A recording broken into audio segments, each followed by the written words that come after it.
I still vividly remember that day, the day I first met Mr. Bennett in the pediatric ward of Massachusetts General Hospital.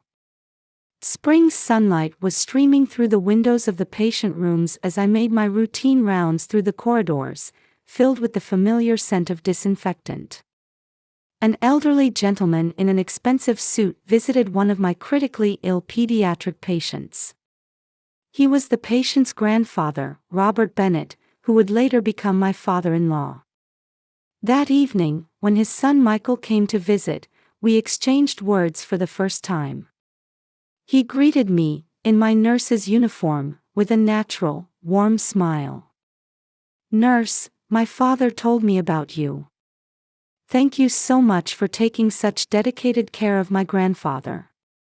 He spoke to me in a gentle tone, quite different from his father's stern demeanor, with a smile that radiated warmth.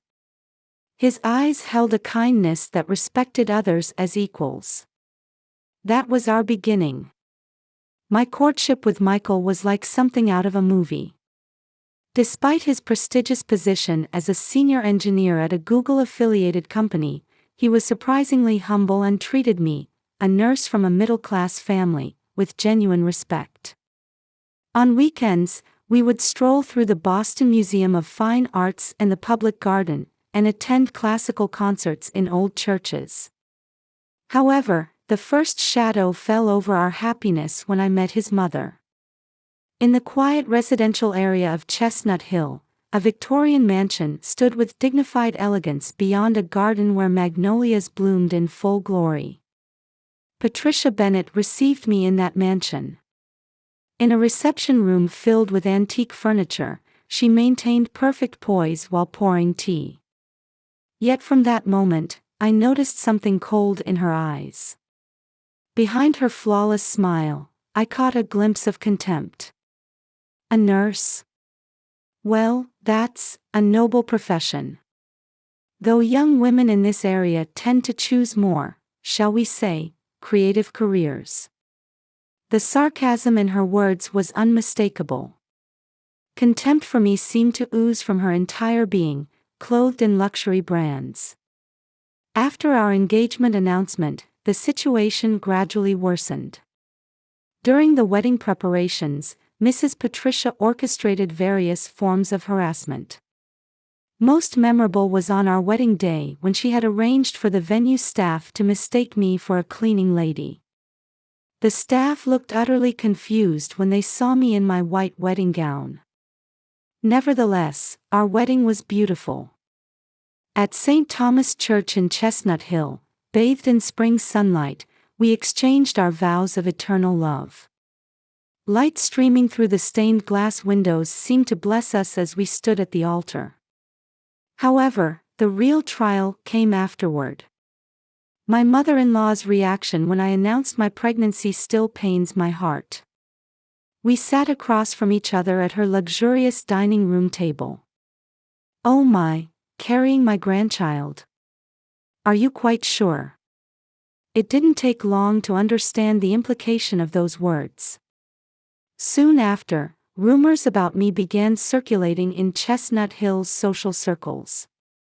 Led by Margaret Sullivan, Patricia's best friend, whispers about the nurse who seduced a son from a good family began floating around elegant tea parties. As my due date approached, the situation became even more serious. On the day of my baby shower, my mother-in-law suddenly claimed illness and didn't attend. I later learned she had been enjoying lunch with friends at the country club that day. Photos had been posted on social media but were quickly deleted. My husband Michael, caught up in a busy period at work, hadn't noticed the gravity of these events. Between late-night meetings and overseas business trips, he tried his best to care for me, but his kindness only highlighted my loneliness. I was forced to face this twisted situation alone. The day I first held our daughter Emily in my arms at the hospital, I made a vow. I would protect this child from any form of discrimination. Her brown hair and blue eyes were proof of our love. However, that resolve would be tested sooner than I expected. That Sunday morning began with gentle spring sunshine. Cherry blossoms and dogwoods were in full bloom along the tree-lined streets of Chestnut Hill, and white magnolia flowers swayed in the breeze in the garden of the old Bennett family mansion. Holding Emily, I hesitated for a moment at the entrance. Looking up, the elegant Victorian building seemed to loom over me intimidatingly. The heavy wooden door with its brass knocker gleamed, telling tales of the house's history. "Welcome, Jennifer."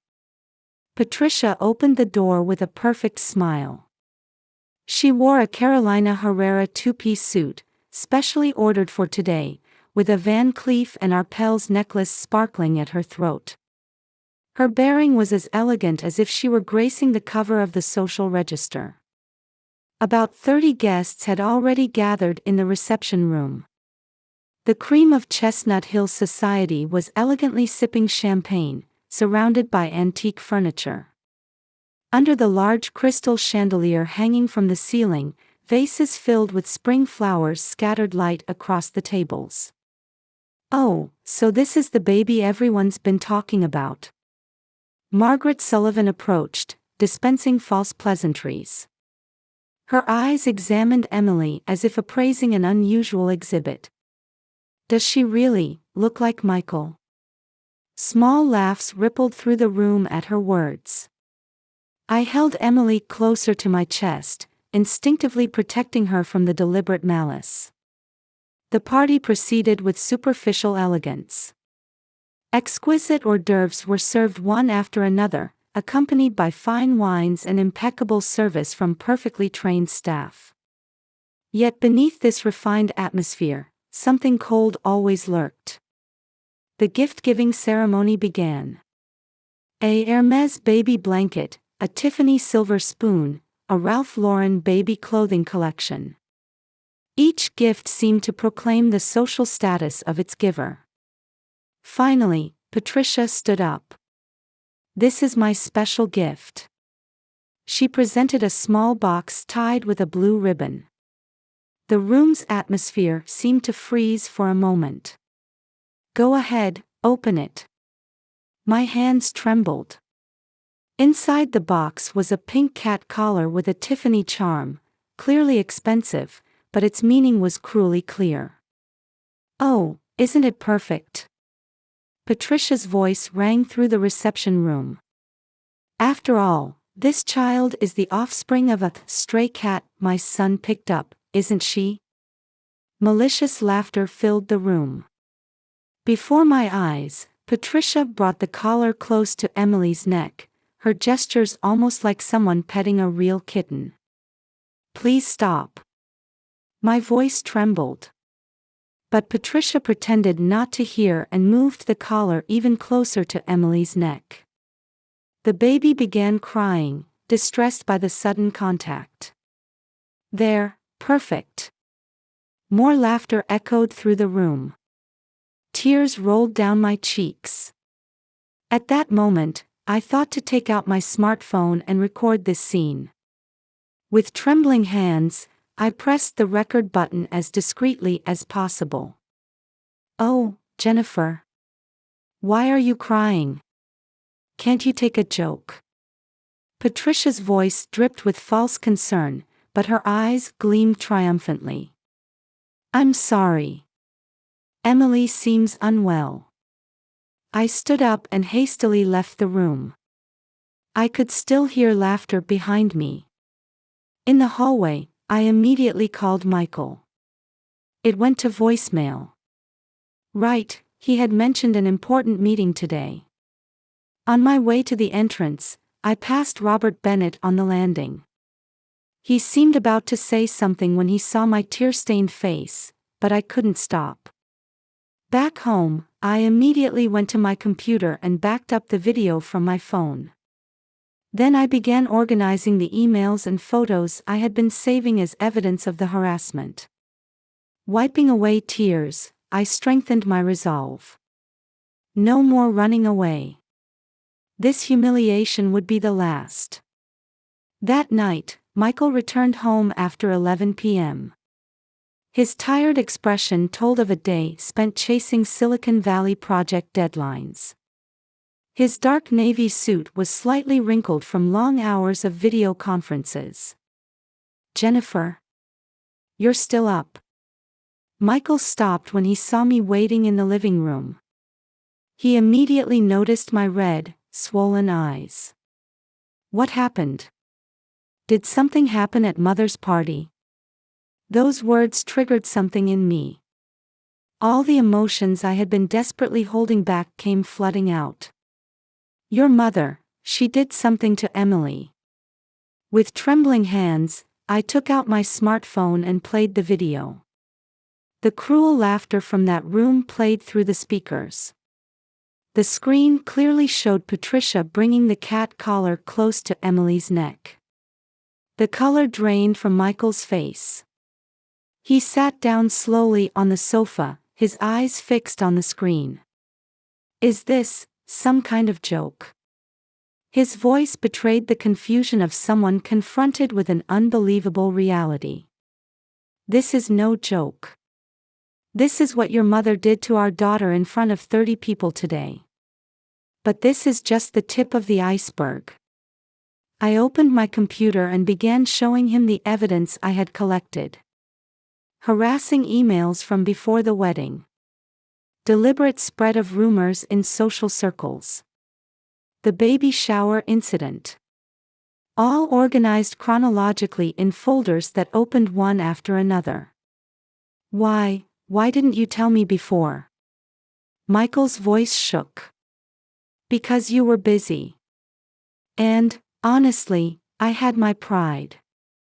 I wanted to handle this situation on my own." Michael stood up with a deep sigh and walked to the window. His reflection was visible in the window overlooking the night view. "Mother, she's always been a perfectionist.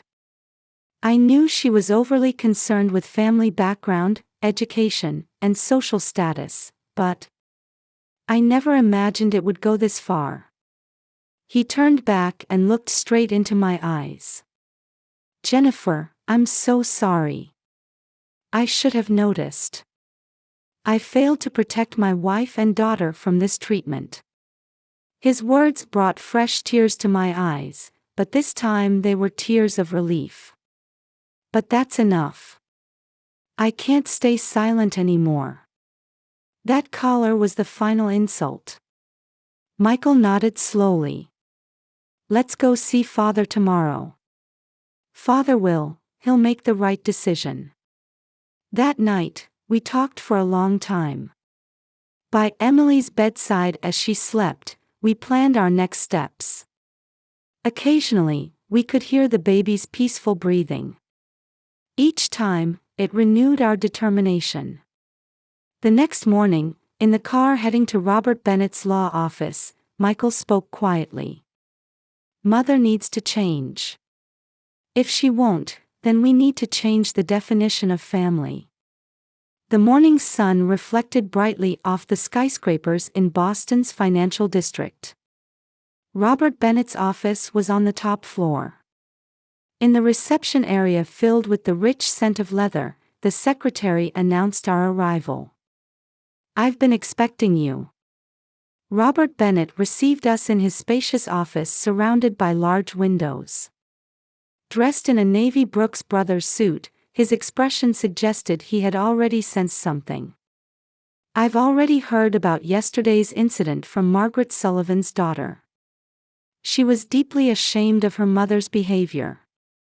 He had already begun taking action before we showed our evidence. As expected of a senior partner at a major law firm. His efficiency gave me some comfort. However, I didn't expect this much evidence. Robert's expression grew increasingly stern as he watched the video. "This is clear psychological abuse. Against a 2-month-old infant, no less." He sighed deeply and took a photograph from his desk drawer. It was a photo of a younger Patricia. She always had a tendency to demand perfection. But that was also a reflection of her own insecurities. I've heard her mother was similar. I leaned forward at those words. You mean, this has been a generational issue? Yes. The values peculiar to high society have been passed down in a distorted form through generations. But that's no excuse. Rather, we must break this cycle now. Robert stood and walked to the window. Looking down at Boston's cityscape, he spoke his decision.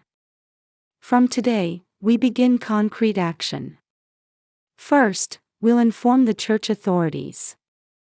Then report to the charity organizations she's involved with. And simultaneously. He paused for a moment. We'll begin divorce preparations. This is my decision. She needs time to deeply reflect on her actions. The air in the room froze at those words. That's. I couldn't hide my confusion. I hadn't expected things to escalate this far. Jennifer, don't worry. This is between Patricia and me.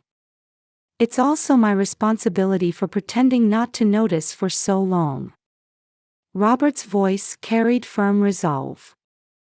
However, there's something we need to do first. Call an emergency family meeting. Patricia needs to understand the gravity of her actions. He returned to his desk and called his secretary on the intercom. Prepare the conference room immediately. I'll contact Patricia directly. After hanging up, he turned to us. This will be a difficult time. But remember this. This decision is also for Emily's future. I don't want her to inherit these distorted values. A heavy atmosphere hung over the top floor of the skyscraper housing Robert Bennett's law office. The main family members had already gathered in the conference room. The first thing that caught my eye was Patricia's clearly distressed state, unusual for someone known for her graceful composure. She couldn't hide her confusion at her husband's emergency summons, and even her usually perfect makeup seemed slightly disheveled. What is this meeting for? So early in the morning. Her voice held a hint of anxiety beneath its usual arrogance. You'll know soon enough. Robert's voice was cold. He sat at the end of the large conference table, reviewing documents. Family members arrived one after another. Patricia's sister Elizabeth, her brother James, and Robert's brother Richard. All took their seats, unable to hide their agitation. Michael and I were directed to sit next to Robert. From the conference room windows, Boston's cityscape spread out before us. Church spires were visible through the morning haze. Somewhere, church bells struck 9. Let's begin. Robert stood up. He took a tablet and projected an image onto the wall screen. Patricia, could you explain this? The screen showed footage from that Sunday's party. The audio began playing through the room. Patricia's cruel words, the surrounding laughter, and the babies crying. This can't be. The color drained from Patricia's face. Wait, this was just a joke. Everyone was laughing, weren't they? A joke? Robert's voice resonated deeply. You call psychological abuse of a 2-month-old infant a joke. He manipulated the tablet further. The screen displayed evidence of past harassment, one after another. Emails, social media posts, secretly taken photos. All organized chronologically. Were these all jokes too? But she. Patricia pointed at me. She's not of our class. How could a mere middle-class nurse be part of our family? Silence. Robert's angry voice echoed through the conference room. Everyone held their breath. That statement just made everything clear. Your deep-rooted discrimination. He took out some documents. This is a divorce mediation application. I've already consulted with lawyers. What? Patricia's voice trembled. And these are copies of reports to the board. More documents were presented. A demand for resignation from the Boston Ladies Charity Foundation presidency. Notice of removal from the St. Thomas Church Board. And... Wait! Patricia cried out. Don't I have a right to explain? You've already exercised that right, Robert said coldly. Just now, you revealed your true feelings in front of everyone. A heavy silence fell over the conference room. Your actions go beyond individual misconduct. This time, Richard Bennett spoke up. This is a serious matter affecting the honor of the Bennett family. Appropriate measures are necessary. So, you're cutting me off. Patricia's voice took on a hysterical tone. You need time for deep reflection and rehabilitation, Richard continued. First, I suggest you move to the family home in Cambridge. Cambridge. But that old house. You have no choice, Robert interrupted. The arrangements with the moving company are already made. At this point, Elizabeth quietly spoke up. Patricia, you've always sought perfection too much. Just like Mother. Liz. Even you. But this time you went too far. A baby? To be so cruel to a 2-month-old baby. Tears welled up in Elizabeth's eyes. We received similar treatment from Mother. But to repeat it with the next generation. Her words changed the atmosphere in the conference room. Family members who had been silent began speaking up. The darkness carried by generations of Bennett women gradually came to light. That's exactly why, Robert raised his voice. We must break this chain now. He stood and walked to the window. Patricia, you have two choices. One is to accept all these measures and walk the path of rehabilitation while receiving counseling. The other is all-out confrontation. But in that case, we won't hesitate to take legal action. We have plenty of evidence of abuse. You mean, criminal charges? Patricia's voice was like a shriek. That depends on your choice. At this moment, something unexpected happened. Michael, who had been sitting quietly, suddenly stood up. Mother. His voice was filled with sadness. I love you. But if you're not willing to change. He placed his hand on my shoulder. I will fully support Father's measures to protect my family. This might be my final act of filial love. At those words, Patricia's composure crumbled. For the first time, she began shedding real tears. Michael. I. She suddenly turned to face me. Jennifer. But the words wouldn't come. Instead, she began sobbing violently. The heavy atmosphere in the conference room gradually began to shift. Outside the window, a ray of light began breaking through the clouds. Robert slowly began gathering the documents. Let's confirm the decisions. Patricia will move to the family home in Cambridge. She will immediately resign from all social positions. She will receive counseling twice a week. For 6 months, she will be prohibited from meeting Emily. Any contact after that will depend on the counselor's judgment. Are there any objections? Everyone in the room quietly nodded, each carrying their own thoughts. After the meeting, I found myself alone with Robert in the hallway. Are such severe measures really? Jennifer, he smiled gently. Sometimes we must hurt those we love to save them. That's what real family means. I nodded deeply at his words. Outside the window, spring sunlight embraced the city, announcing the beginning of a new season. Change sometimes brings pain.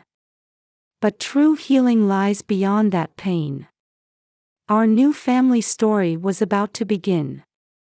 About 6 months after that day, the scenery in Chestnut Hill had changed to autumn colors. In the garden of our new home, maple leaves were falling, and warm afternoon sunlight streamed in. Emily was now 8 months old. She lay on a baby blanket in the garden, reaching for the colorful fallen leaves with an innocent smile. Her brown hair had grown a bit longer, and her blue eyes sparkled with curiosity. Watching her smile makes everything feel worthwhile. I turned at Michael's voice behind me. He had been working from home more often lately. Even after his promotion to new project leader, he chose to prioritize time with his family. How was the counselor's report today? Michael let out a deep sigh. Mother is changing, little by little. Especially, she's finally starting to face the root causes of her behavior. Patricia had been living quietly in the family home in Cambridge. The twice-weekly counseling sessions had apparently become a major turning point for her. Last week, I received a letter from Mother. Michael pulled an envelope from his pocket. On expensive stationery, Patricia's neat handwriting formed the words. For years, I've avoided facing the darkness within me. I unconsciously accepted the values inherited from my mother as absolute, unable to recognize their distortion. The letter contained her first sincere confessions. Through counseling, I'm beginning to understand how cruel and inhumane my actions were. Particularly, my behavior toward an innocent baby can never be forgiven. I closed my eyes involuntarily. The memory of that day still comes back occasionally. Jennifer, I want to offer my heartfelt apology for everything I've done to you and Emily. I couldn't read any further. Tears were flowing from my eyes. Mother isn't asking for forgiveness, Michael said quietly. I think she just needed to acknowledge her mistakes and put them into words. Just then, we heard a car approaching from beyond the garden. Ah, Father. Robert Bennett entered the garden in his usual navy suit. Recently, he had been visiting every weekend, cherishing his time with his granddaughter. Ah, what beautiful weather today. He approached Emily with a broad smile. His usually stern expression always softened completely in front of his granddaughter. Looking at this child's smile reminds me of what truly matters in life. Robert had been saying such things more often lately. The divorce mediation was complete, and he had begun walking a new path in life. By the way, he turned to us, I heard from Elizabeth the other day. Elizabeth, Patricia's sister, currently works as a psychological counselor in the Boston suburbs. She says Patricia's changes are definitely progressing. Particularly, she's beginning to show deep understanding of the trauma inherited from her mother and its impact on the next generation. Michael and I exchanged glances at those words. Actually, I have one more thing to report. Robert pulled a photograph from his jacket pocket. It showed a young Patricia holding baby Michael. She often looks at this photo during counseling sessions, apparently. To remember her pure love as a mother. The autumn sunlight gently illuminated the photograph. The doctor says we might be able to lift the visitation restriction soon. I felt my heart beat strongly at those words. However, Robert chose his words carefully. Jennifer's wishes take absolute priority. There will be no pressure. I watched Emily playing on the lawn. She was picking up fallen leaves and examining them with sparkling eyes. "Let me think about it." Just then, Emily suddenly turned to us and flashed a brilliant smile. At that innocent smile, I made my decision.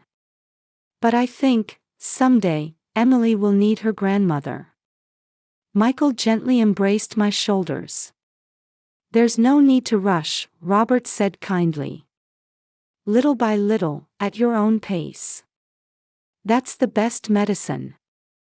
A pleasant breeze swept through the garden in the evening light. Red maple leaves danced down as if in blessing. Our new family story had only just begun. Surely, various trials still awaited us ahead. But we're not afraid anymore. Because we've learned that true strength isn't about seeking perfection, but about accepting imperfection, learning from it, and growing together. Emily picked up another fallen leaf. Her profile, illuminated by the setting sun, shone like an angel. Hope always exists in such simple daily moments. We had etched this certain truth in our hearts.